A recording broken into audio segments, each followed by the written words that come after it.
The Auburn Tigers, and specifically Cam Coleman, do everything you could ask for and more against ULM.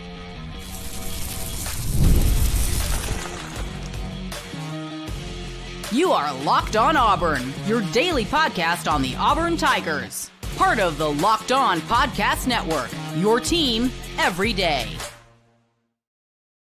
Yes, welcome on into Locked On Auburn, your daily Auburn Tigers podcast. I'm your host, Zach Blackerby, and thank you so much for making Locked On Auburn your first listen every single day. The Tigers get it done.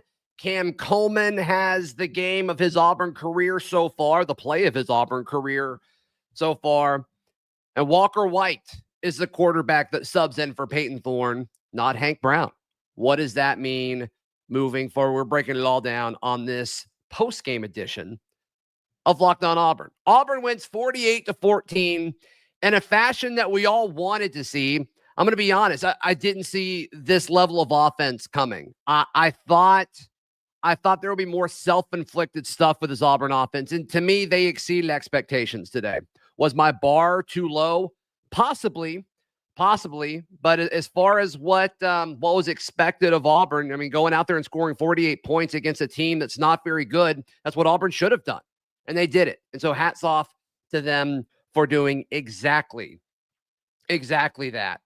Peyton Thorne, there was some quarterback conversation going into this game. It kind of settled down a little bit, but a lot of it had to do with Peyton Thorne's shoulder being injured last week. And then Hugh Freeze earlier in the week saying he wasn't as far along. So, what all does this mean? So, obviously, Peyton gets the start and honestly did everything that he needed to do. Peyton looked fine. And, I mean, it's against a defense that's not great. It's against a defense that's not very good and that has struggled, but who cares? You've got to win these games in a dominant fashion, and that's exactly what Auburn did. Peyton threw for 286, 5 touchdowns, no picks. You take that. You absolutely take that from Peyton Thorne in any game, but especially a game like this. That's kind of what's expected. You had 2 receivers go over 100 yards. That's really cool to see. Cam Coleman, 8 for 100, 3 touchdowns, including one of the best touchdown catches this season. Incredible job by Cam. I think Keandre Lambert-Smith, 6 catches for 104 yards. He scored 1, including one where he kind of broke away and just showed how dynamic he is. What a great season so far for KLS. You absolutely love that. You've got to love that. Jarquez Hunter breaking 1,000 yards on the season and 100 yards on the game in the same play. Super, super cool. It's like he hit that mark and they're like, okay, let's get you out of there. Which was the right way to handle that. It was the right way to handle that. I wanted to see all 3 backs, and we did. Now, the only reason we really saw Cobb was because they put a big chunk of the 2s in, and so a lot of his touches came with that. I'd love to see them work out a way to implement Jarquez, Damari, and Jeremiah all within the starting offense. But in a game like this where you're expecting to put your backups in, I get it. But 14 touches for Jarquez, 5 for Damari, 7 for Jeremiah. You take that. Yeah, I think that's solid. So incredible games by the guys that Auburn needs to step up each and every game. That being Cam Coleman, KLS, Jarquez Hunter. Hats off to all of them. Does this performance today make you feel any better about Texas A&M? Live chat, let me know. My answer to this is no. It doesn't change my thoughts on what Auburn needs to do against Texas A&M next week. Can Auburn upset Texas A&M? Sure. But I thought that going into the game, and I don't feel any more confident or less confident based on how today went. And that was kind of the vibe that I think most people felt with this one. Is okay, cool. Auburn was in kind of a lose-lose situation where it's okay, if you dominate them, which is what they did, it's okay, cool. That's kind of what you should have done. Or it's close, which thankfully that wasn't the case. It's oh my goodness, why did you struggle with ULM? And fortunately, we're not having that second conversation, but it's okay, yeah, you did what you were supposed to do. Now get ready for Texas A&M. And so we'll see. We'll see what happens moving forward. But several recruits in attendance, including Deuce Knight, including Alvin. It's nice for them to see a win. Let them see as many wins as possible. Especially since they only got one more chance to see one this year at Auburn. So Walker White gets subbed in when Peyton Thorne's day was done. And we kind of saw the buzz of, just following it, the Barn Auburn's message board. People were saying, oh, we see him warming up. And, the broadcast certainly trended in that direction too. I'm surprised. That not that we saw Walker, that we only saw Walker and not Hank. Just to be 100% honest with you. I'm surprised that we saw him. But I think in the small sample size, he looked fine. I don't think he really showed anything one way or the other. We knew he was athletic. We saw that. He's not afraid to lower his shoulder and attempt to fall forward and get those, dirty yards. I think we all knew that. And I think the little bit of sample size that we saw of him is a good thing. Now, the negative side of that is, he's got to learn when to go down and when he can't overpower, multiple 240-pound linebackers. He's strong, but it's at some point, the extra half yard's not worth it. You need to go down and not, leave the ball exposed. And obviously, he fumbled the football. You can't do that. And that's why you give them reps, young guys reps in these situations, is so that he can learn. But the big picture conversation around Walker going in, in a vacuum, Walker going in, he's, your hot shot true freshman, that makes sense. It's probably the last chance this year he's going to get to play. You're probably not going to get 6 wins unless you went out. And so you're not going to get bowl practices to give reps to guys like Walker. And so him going in makes sense. Him going in over Hank is interesting because to me, I said this, I think it was on Locked On Auburn. I said this over the last few weeks as we've discussed the bye week drama and all that, but whoever plays in these last 3 games and whoever doesn't, whether it's intended or not, which I don't know how it wouldn't be, all these head coaches have to be so calculated in today's version of college football, but whoever goes in and whoever doesn't, you are telling your players exactly what you think of them, both short-term and long-term, whether that's intentional or not. Once again, I don't know how it's not intentional, but you're saying to them, this is what I think of you. And so if you're Hank and you see a guy come in behind you that's younger than you and you've been ahead of him on the depth chart all season, but he gets the reps, how are you supposed to feel about that? And we can talk about that about any position. Quarterback is the one under the magnifying glass, under the microscope. And so it's zoomed in so much more. And that's what we see. And that's what we're talking about this. And that's what people are reacting to on social media. And rightfully so. New quarterbacks are fun. Totally get it. But you got to ask yourself the question. It's okay, well, what's my role in the future of this program if I'm getting hopped by a guy younger than me? You could say it was the same conversation that we had at the start of the season when Hank was named QB2 over Holden. It's okay, well, Holden's probably done after this year. He's probably done at Auburn after this year. And so now you've got to think about it. It's okay, what happens if Hank does say, all right, that's it. I've got to look at my options elsewhere. You bring in, so in that situation, you would lose Peyton to eligibility, and then Holden and Hank potentially enter the portal, and you're sitting there with Walker and Deuce Knight, and you've got to get 2 more quarterbacks.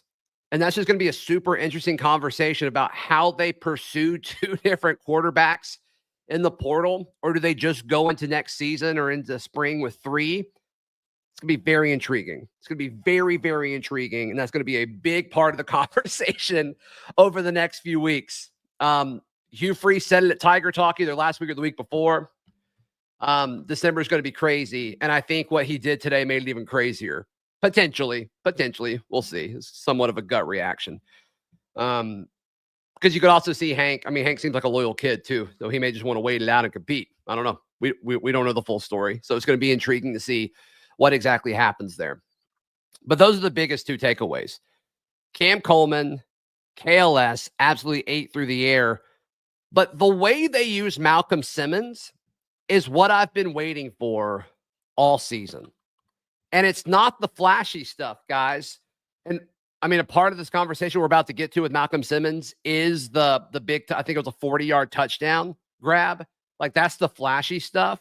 But it's the other stuff they did with Malcolm Simmons that allows the flashy stuff to happen. I want to jump into that in just a moment, right here on Locked On Auburn.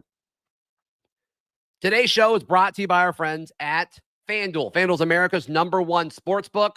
Auburn was a huge favorite in this game, and FanDuel was all over it. They were all over it.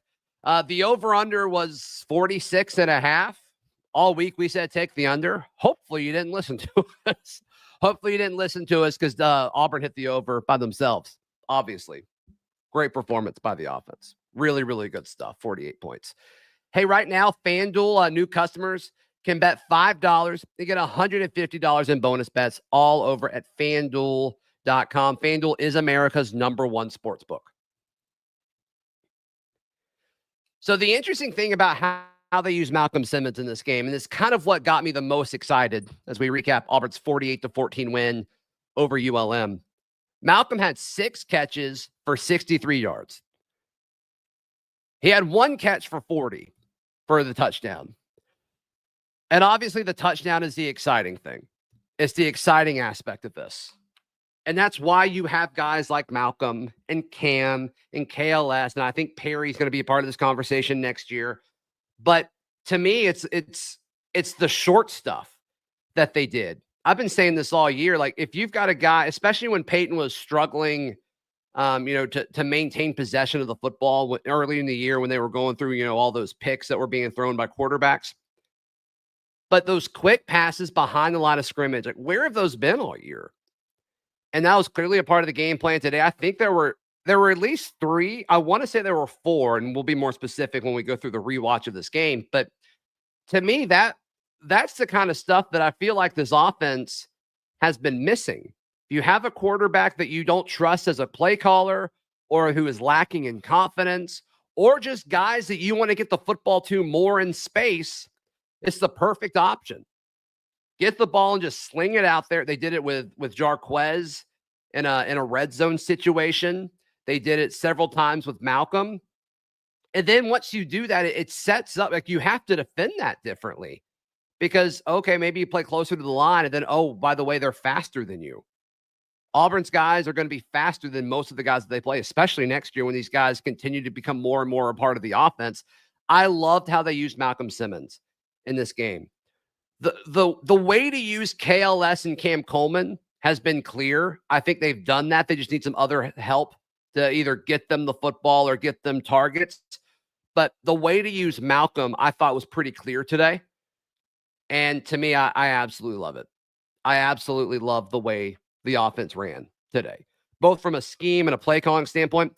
I don't love the passing the football and the red zone stuff. Like, that's just a preference thing. Like, when your quarterback goes out there and throws 5 touchdowns and no picks, it's like, well, that looks good. That looks good. Okay, fine, whatever. But to me, and I would love to know if the quick passes to Malcolm are like RPO calls, or if that's just a design, like, that's going to him no matter what. I'd be super interested to know. So we'll see. We'll see what happens with that. Drop your takes, comments, questions in the live chat. We'll get to a few of them in the coming moments. Let's talk about defense just for a second, because it's more of the same, right? Like, the corners looked really, really good. Caleb Harris continues to be all over the football. DeMarcus Riddick is going to be a problem in the SEC for the next 2 seasons. This is a 3-and-done guy, I think. DeMarcus Riddick, it's just, if somebody was going into this game, you could say this for the last month of Auburn football, since Riddick's playing time has gone up, and you said, hey, this guy knows football, but knows nothing about either team. And they would say, yeah, number 16 for Auburn is a special, special player. A special, special player. And to me, I just think that's going to be fun to watch develop over the course of the season. Some people in the live chat saying Kane Lee did not play well. I disagree, but I think we need to also remember that it was garbage time situations, as well as you're a corner. You're not going to force 0 incompletions on a consistent basis. Oh yeah, the kicking situation. So if you're a member of the barnauburn.com, you got this memo earlier in the week.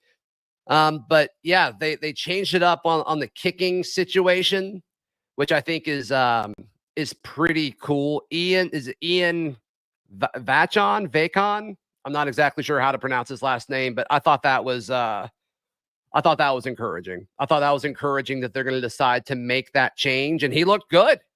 He did everything that was asked of him. So 2 of 2, long of 26, whatever. Made all the point afters, right? Yes. So yeah, good for him. Good for him on in the kicking game.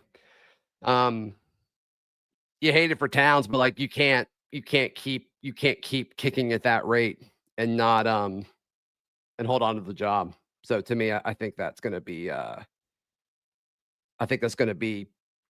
crucial moving forward. A big talking point over the week was some of Hugh Freeze's comments earlier in the week. And when he made the comments about when he was asked about quarterback, it was talking about the big picture. And we assumed, I'm saying the collectively, I certainly assumed, it seemed like most people agreed, but he was talking about like, okay, does that mean you start Peyton or not? But in reality, like now with this context, it may have been like, okay, do we make it a point where the bigger picture is getting Walker snaps late in the game? Maybe so. And I made the prediction like Walker wouldn't play any relevant snaps in this game, which is true. They were up by like 3 or 4 scores by the time he went in. It's like that is true. But I think some of the stuff like the fumble and I mean just the whole like he overthrew that curl route to Camden Brown. It's like, you're just so juiced when you get those snaps. In fact, the camera was zoomed in on him on the TV broadcast, and you could see him kind of looking and doing his reading. He's like, okay. Like you saw him mouth, okay. It's like, here we go kind of thing. It's like, this is a lot to process. And so I'm glad he got that out of the way. I think that's crucial. I think that is absolutely crucial. So, the bigger picture, I guess, was about Walker and a backup role, which is long-term. You can see how that makes sense. If that's the direction the coaching staff wants to go, you just got to know that there may be repercussions for that. But once again, like the guys that you're going to play in these last 3 games are the guys that you were signaling saying, hey, these are the guys I want to ride with. You're a future part of the program. So there we go. All right. Questions, takes, drop them in the live chat. We'll stay live for a few more minutes here as we recap Auburn's 48-14 win over the ULM Warhawks. I thought they would do more War Eagle versus Warhawk stuff, and I'm glad they didn't. I heard them only do it once, and that was refreshing. Hats off to you, SEC Network.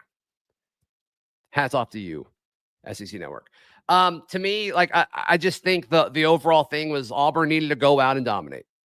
And I thought they looked pretty good today. This team looked better than I thought they would. I don't know, just to be totally transparent with you, and I got to rewatch the game again to see, but I don't know how much of this was Auburn playing cleaner football versus ULM not being a good football team. I mean, it could be a collection of both.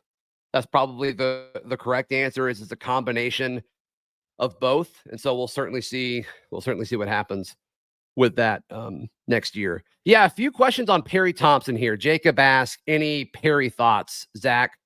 They're kind of the same. They're the same thoughts I've had over the last month of the season. I'm surprised with how little we're seeing Perry Thompson, but I don't know if we should be. I don't know if we should be surprised. Every time Hugh Freeze, and I asked him this at media days, every time Hugh Freeze was asked this offseason about Perry Thompson, he told the story about his great Ole Miss receivers who were redshirted their first year. He didn't say he was going to redshirt Perry's first year. I don't think he can. I assume he's played in more than 4 games this year. So to me, like, surely Hugh Freeze is saying that same stuff to Perry, unless Perry was sold a different kind of argument of like why he's going to come here and compete right out of the way. I don't know why he'd be upset unless Freeze is telling him something different than what he's saying to the media. I think Perry's good enough to start next year. But Perry has to think that Hugh Freeze thinks that. And you got to hope that that's going to be what's happening. I do know that like lack of offensive production has been a concern. Shocker. That should shock no one. And there's been discussions on that, and we'll certainly see what happens in December to give the existing roster answers to some questions that they're going to have. If I'm Perry or Cam Coleman, I'm asking the question, who is my quarterback next year? Is it Walker after today? Does Deuce come in and start as a true freshman? My gut answer to both of those is no. It's going to be somebody in the portal. And so I can't imagine anybody making a firm decision until they see what they put together in December. Who's going to lead this offense next year? It's not the most encouraging answer, but I just can't see Perry or Cam making a decision based solely off of playing time and production this year. They've got to be sold a vision, which was part of their recruitment. That's what got them to sign their national letter of intent and enroll and be here. But the next move is, okay, here's how we're going to improve on this current situation. And we need you to do it. We need you to do it. And we're going to need, whether it's the quarterback that you get through the portal or one of the guys does come back or signs and they feel like they're going to take this big step forward. I don't know. But you're going to lose some guys. No question. You just got to make sure the ones you want to keep and the ones that are a part of your program moving forward feel like and know they're a part of your program moving forward. I thought they would target him more today. Did he play? I only have the box score up. I didn't really notice him. Anybody in the live chat, did Perry play today?